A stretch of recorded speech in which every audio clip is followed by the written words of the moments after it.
Welcome back to Politics here on France 24, where we're discussing the ugly fight for the leadership of the opposition Conservative Party, a never-ending saga that has been going on for few days. On our set today to discuss this, Jean-Marc Gonin with Le Figaro magazine, Philip Turle, Radio France Internationale, and Mathieu Douaret, who is with the Ipsos Polling Institute. Just as an aside, it's really a very bad week for the UMP because its previous leader, an uncontested leader, I should say, former President Nicolas Sarkozy, is questioned this Thursday by a judge over potential illegal financing in his 2007 campaign. There are suspicions that he may have gotten money from the heiress of the L'Oréal empire. Obviously, this has been going on for a few months. Clearly, Jean-Marc Gonin, this is not something the UMP wanted to see. Former president in a difficult situation and no clear successor. It is not their week. It's difficult to, because some voices are calling the former president as the supreme head or the wise man. Some are saying he's actually the winner of that election. Well, I wouldn't like that kind of win by myself, because when your party is shattered, your own future is not exactly very shiny. No, I think it weakens. You have voices calling him to sort of give a sort of arbitration in the mess that is now in front of their eyes inside the party. And on the very day these people call Sarkozy to raise his voice to say stop the mess, he's in front of a judge asking answering difficult questions about financing of his own presidential campaign 5 years ago. So it's again something that weakens the image altogether of that very political party.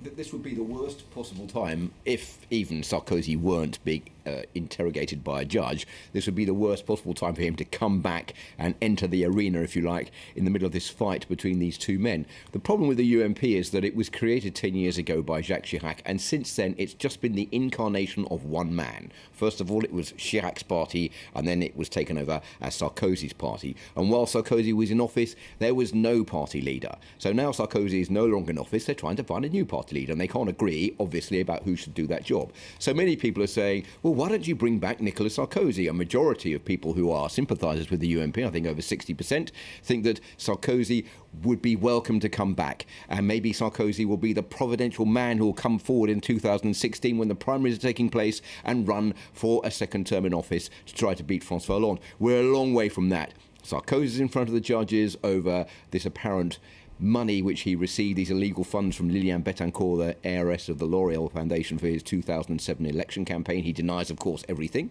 But that has put him in a weak position, and it would be for him a very bad time to come back and get involved in this fisticuffs fight that's taking place within the UMP at the moment. He should remain silent for at least another year before he says anything about his plans, if he wants to come back or not. If, of course, he can say anything if he's not in jail then. I want to come back to this fight between Sarkozy's prime minister during 5 years, François Fillon, and Jean-François Copé, and listen to what François Fillon had to say a few days ago about the rift within the UMP. Let's take a listen.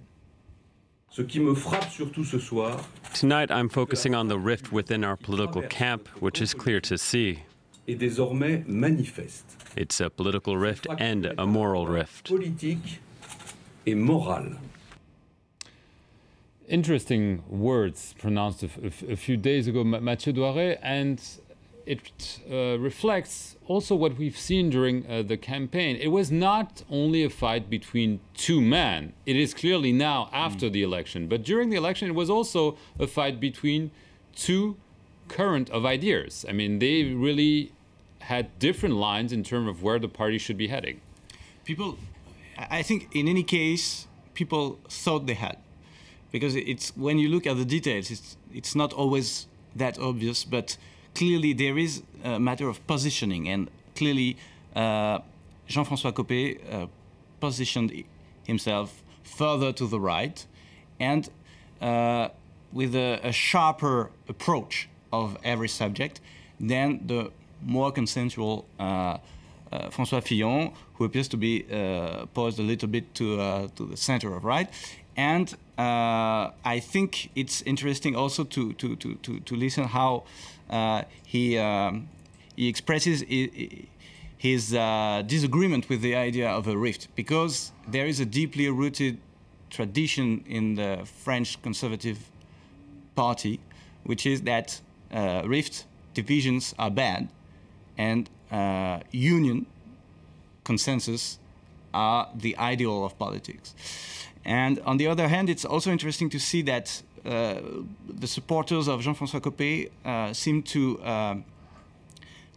free themselves from these conceptions, and also to go even farther in to the direction of what they call the right without complexes. That is, in fact, a new stance in French politics, because it is and it's the first time in the history, in fact, of the right under the Fifth Republic.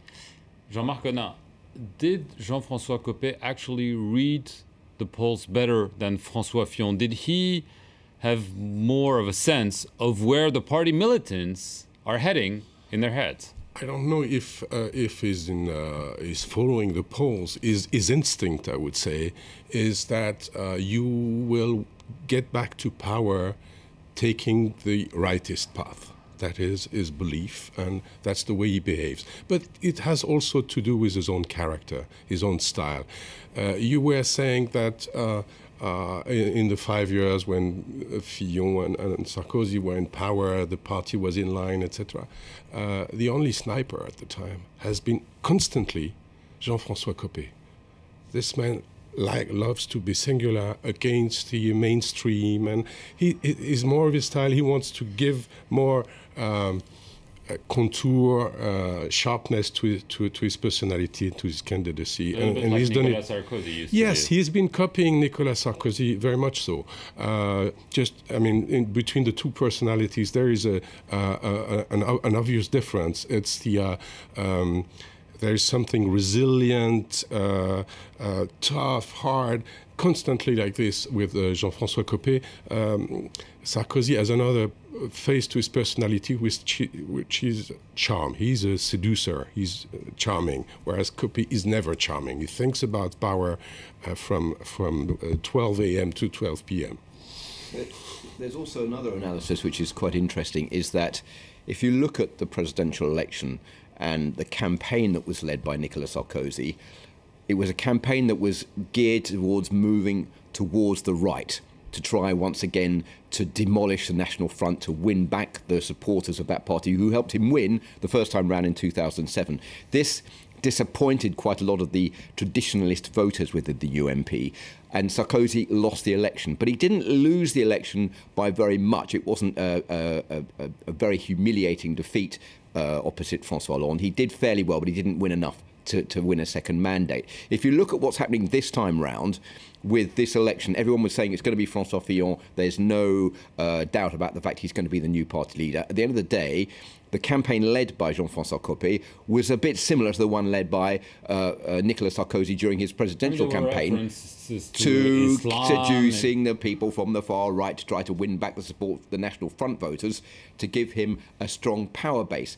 What do we see? Well, he did much better than many people were actually thinking. So maybe that is the way that that party is thinking about moving in the future. And in the presidential election this year, I think it was more of a rejection of the personality, the man himself, Nicolas Sarkozy, more than his policies. If it hadn't been him, if it had been someone else, maybe he might have won the election. So that is maybe some that can explain maybe the direction in which the UMP is beginning to move now. Right. Mathieu Douaré, is this maybe finally a revelation?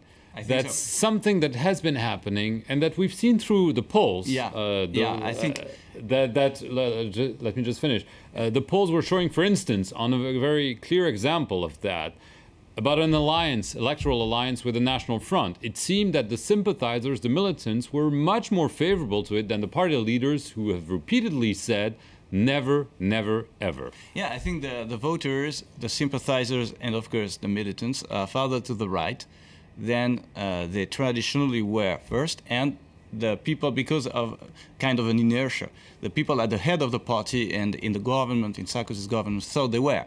And Sarkozy imposed a right-wing campaign during the presidential campaign, because he had data that showed that clearly there was something to try by going farther to the right, and that it could be the solution to win the election. It turned out to be not enough, but clearly Sarkozy was able to feel that there was something going on deeply in the unseen strata of the electorate.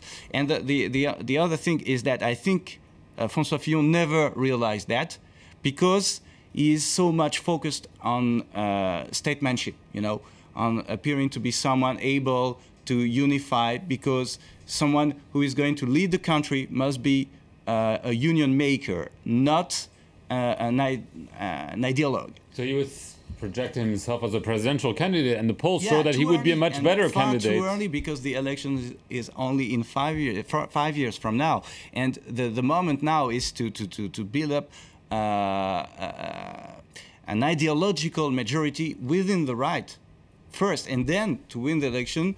You've got plenty of time in the 5 years to come to gather more people around the platform. But the moment was to work on the platform, not to wait for 5 years as a potential president. But there's a potential risk to Copé's line. We should mention this too. There's a risk of breakup of the party, and the risk is really there now. Look at what happened in the days in these days of disputes. Now you have like 140 MPs against Copé, asking for something new for Juppé as a sort of a provisional president. So it means that it's half of the MPs, basically. It's more than this. There you have 230 MPs, and 140 have signed this document. So there is a risk, and there is somebody in the shadow waiting for that. It's Jean-François Borloo, who used to be a senior minister with Sarkozy, who has founded his own party, and the centrist party. He's calling people to join him. So who will benefit? Is it the far right, the center, both? It might be both, and the UMP might end up as the big loser. For the moment, but in the long run, I'm not that sure, because it's not, of course, I'm not expressing my own opinions, but I think Copé's strategy is clearer and is really trying something. I think Fillon is doing nothing by just, posing as someone who is able to rule. I'm able to rule France, so obviously I'm able to rule the party. No, that's not the way it works. For party politics, you need to fight for ideological positions and proposals, concrete proposals, in order to win electoral battles. Do you think? I think the centrist party, the UDI, the newly created party by Jean-Louis Borloo, will try to benefit from this. There's no doubt about that. And there are some the UMP members have already left the UMP to join with Borloo. They're saying we're seeing lots of people coming to our party. So, we might be in a scenario where we were years ago with the former UDF centrist party and the former RPR, which was then made into the UMP, which were two separate parties. And the whole reason the UMP was created was to bring those two together. Now we seem to be going back again to having two separate bodies. Hasn't happened yet, but it's a possibility. As far as the far right's concerned, I'm not so sure, because ideologically the National Front and the UMP are very far apart from each other. And Aren't they getting closer? Well, I don't think they are getting closer, because they have two different agendas. The National Front is purely based on withdrawing France from the European Union, which is something that the UMP would never do. And the other great issue is, of course, immigration and throwing people out of the country, even those who've managed to obtain French nationality, which, of course, the UMP would never do either. But there are people who are susceptible to vote for the National Front because they're disappointed with the mainstream parties, and they're the ones that the UMP wants to pull back. So if Copé were to eventually win this presidency or maintain the presidency he says he's won, he would be more of a threat, I think, to Marine Le Pen, because he's got more of a right-wing agenda than François Fillon, who's a bit more in the middle and trying to keep the party together, as it were. But let's assume the UMP is really weakened by that election. Could there be some alliances with the National Front? If the National Front continues to perform well, why not? If the grassroots militants are in favor of it. Yeah, a lot of militants are in favor. As voters also, a big chunk of their voters are pro-alliance. But which is new. I mean, which is new. But inside the party, in Copé and Fillon and all the rest, they know it. Mrs. Le Pen is out to kill them.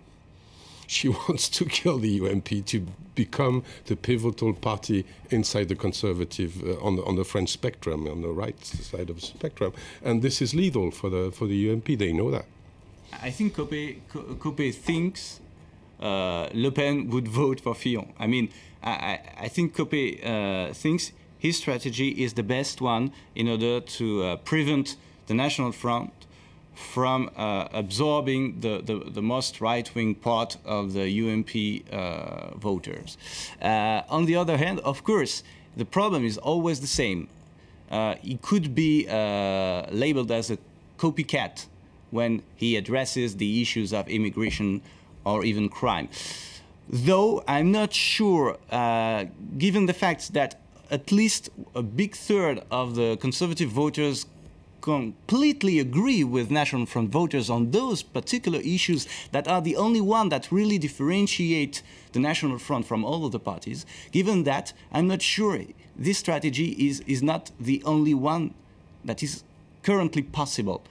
Considering the fact that the austerity politics that characterizes conservative parties which are governing in the other European countries is not popular, and is not popular in particular with National Front voters. So if you are to gather 50% of the vote, you cannot only focus on the mainstream conservative issues. You have to go in the direction of the National Front's platform, at least on the subjects where obviously there is no concrete difference between what someone who currently votes for the UMP thinks and something that a National Front voter thinks. Okay, we'll have to end it here. Obviously, the UMP is in disarray. We'll have to wait for the end of the Copé-Fillon saga and then to see if the party is heading towards the center or towards the far right. Thank you very much for watching this edition of Politics here